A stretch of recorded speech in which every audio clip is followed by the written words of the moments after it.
people have been wondering about Spike's origins ever since day one on MLP. Well, not really day one, but as soon as we saw the dragons, which was like season 1, episode 7. Like, we all know he was a baby, but why no wings, dude? Especially when we saw like Ember and like Garble and everyone. Like, why no wings, dude? But then we got the answer to that question. In fact, they hadn't gone through the molt yet, but there's one other thing that people kind of stop questioning right now because they've just accepted it and because it doesn't pop up too often anymore. That people have start questioning. They always used to question a lot. Well, actually 2 questions, both of which I'm going to answer in this video, and both of which have a stronger connection than you might think. Spike's parents and Spike's magical green fire breath thingamajig. You know, the one that allows him to send letters to Celestia. But not just Celestia, because I think he chooses who he sends it to, but he always just had to send it to Celestia, because we see him do Princess's Dream of Magic Sheet, that he can also do that to send it to Luna, but I doubt it's just Celestia and Luna. I think he can just send it to whoever he wants. Yeah. But those things have a connection? Well, let's think about Spike's colour scheme. He's purple and green. The fire he uses is green. And I mulled over this. And mulled.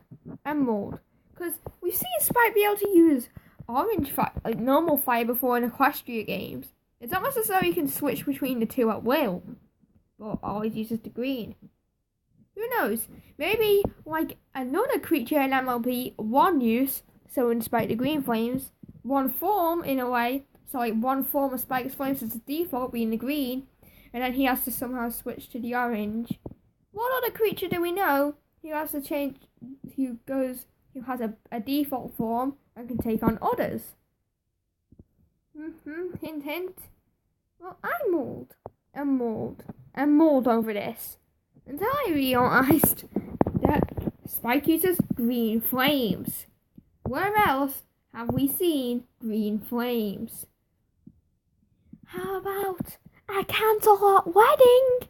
You know, nothing. Just the season 2 finale, where Chrysalis, Queen of the Changelings, uses them. Hint, hint. And no, they appear as a background in right after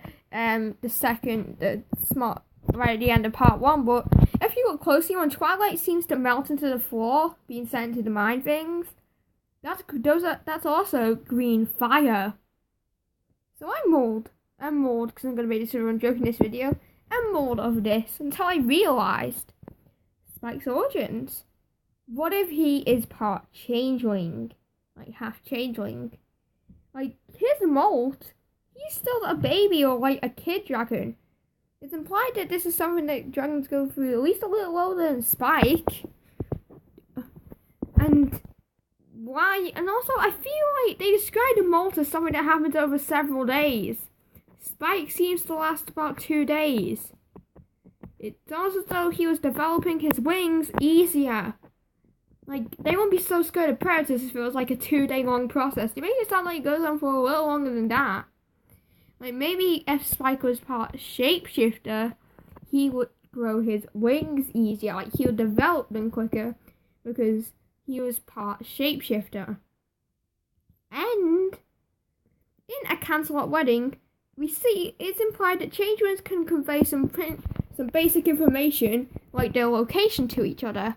Similar to Spike's flames, where he's sending something to someone else. Chrysalis, it's implied, and the changelings are implied can send information to each other. There's also that communicating thing in season 6, which does look somewhat similar to the flames, which is technically sending messages to one another. So there could be more hints at this. Although that's more likely changing technology, it's most likely developed with changing magic. And we don't have any proof that changelings can breed with other creatures, but at the same time they can just shapeshift to a dragon. But then, which one of Spike's parents is a changeling? Now then, I'm gonna leave that one up to you guys. Now, I could go crazy and like say that like Spike's mother is Queen Chrysalis. Oh my goodness, Spike's mother is Queen Chrysalis. Let's just put that out there. Spike's mom is Queen Chrysalis. Like, I mean, we don't even. No, it's either his mom is. We don't. After the other changelings can't have babies. Because I don't know if the other changelings. I don't know that much about insects. I do know they're based off an insect colony, but can normal insects have babies? Because if they can't, that means that Chrysalis might be Spike's mum. Oh. But why would she not remember having this baby dragon? Well, okay, I'm not even sure if Chrysalis could, but at the same time, any changeling could just shapeshift into a dragon and have babies with someone, because dragons can breed with other dragons, couldn't they? So I don't, because Chrysalis might bring up to say to Spike at some point, "Hey, you're my son. Like rejoin me or something." Oh, Chrysalis probably just used his own gain. Chrysalis would not Spike would not be of much use to Chrysalis at any point. And she probably wouldn't capture him. Oh no, wait, no, Chrysalis she would capture him. So I doubt Spike is Chrysalis's son. He could just be a random changeling son, as they could have kids. But maybe even the insects apparently only had to mate once, and then they can breed for the rest of their lives. So Chrysalis only really had to get with the Changeling King once, so she can have babies for the rest of her life. It's implied with science. So what happened to the Changeling King? Maybe they fled the Changeling Kingdom to the Dragonlands. Because I don't know if Chrysalis has lived to 1,000 years. The comics imply that. Well, the comics straight up say that she's lived to 1,000 years, but that comic might not be canon. I'm talking about the Chrysalis Origins one from the Fiend Shippers Magic collection. Ooh, I love the somber Fiend Shippers Magic, but Chrysalis one not as fond of. We might get a Chrysalis backstory in Syrup and Beat. But what if the Changeling King left Chrysalis? Maybe if she's starting to become corrupt. Because changelings turn to cocoons to come to a new form.